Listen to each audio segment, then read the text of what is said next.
whether you incentivize it or not, people are always referring. This is a natural behavior that human beings do as social creatures.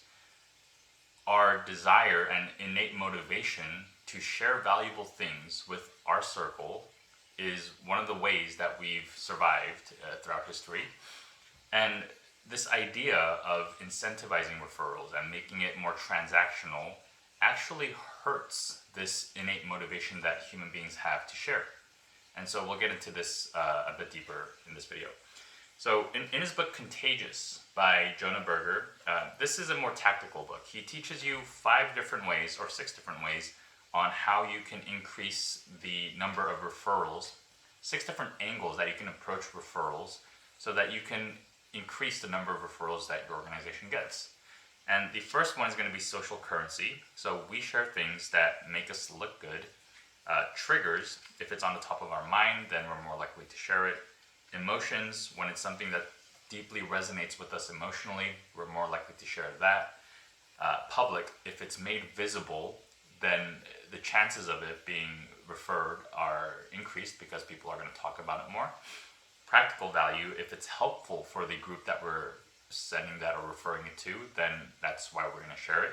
And finally, stories, which is more of a medium of how this information is transferred, but information travels under the guise of idle chatter. So basically stories is how we transmit information, and therefore the experience and what the story of how they experienced you is going to be how all of that gets transferred. So really 5 different levers and 1 medium. But when we boil it down, when we boil those 5 different methods down, what it really comes down to is the natural human motivation to desire status and affiliation. So let me talk about those. Status is where you stand among the group that you associate with. So if I show up and I am able to refer something that is valuable to the group, then my status in that group goes up. And affiliation is how strongly I associate with that group or a group that I aspire to be. So if I am referring something that is a total mismatch to what the group believes in and wants, then chances are it's not going to help my affiliation. It might even hurt it.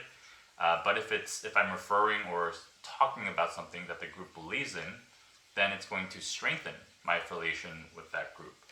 So what happens if let's go back to referrals and creating more incentives around it. Let's say you're giving away a TV to have patients refer your office to their friends and family. So what happens if that individual comes to your office, sees the promotion, wanted to refer your office not because of the incentive, but just because they thought they knew someone who would benefit from your office?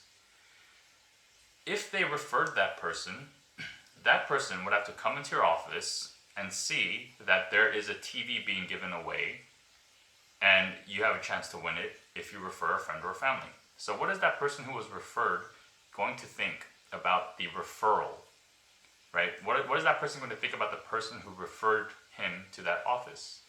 Is that person's status going to go up and their affiliation go up? Chances are the incentive might actually hurt and erode the status and affiliation of the person who is incentivized, who is referring. So when we create these transactional moments around a natural human desire to share, what we actually do is we erode that.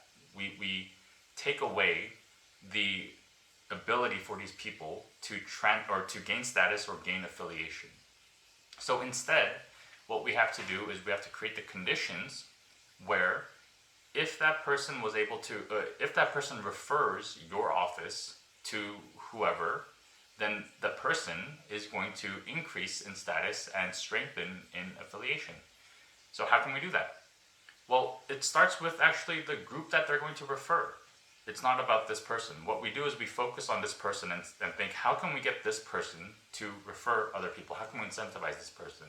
But we have to start thinking about the group, because no matter how much we incentivize this person, if our practice is not a good fit for the group that they're going to attract, then their status won't go up and their affiliation won't go up when they make the referral. But if we can start with the group and say, okay, the group I want to attract eventually, This is what they believe. This is what they value. This is what they think. This is what they avoid. This is what they think about cost and health and dentistry. And we create a practice that is better aligned for that group than anyone else. Then you have the conditions that are correct. You have the conditions where anyone who comes is going to gain status and gain affiliation with that group if they share you with them. So it starts with the group, and it starts with identifying who do you want to attract more of? What kind of patient? Who is that? Designing your practice for that person, and then the conditions will be there for people to refer you.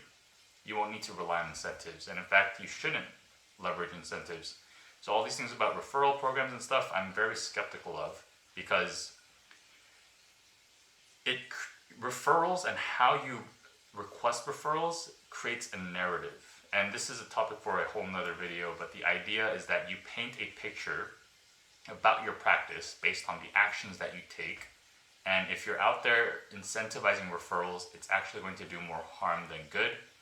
So, but it's easy. It's easy to focus on the incentives. In the short term, it will actually improve your bottom line. You will probably get more referrals. And so I think that is why it's the default path.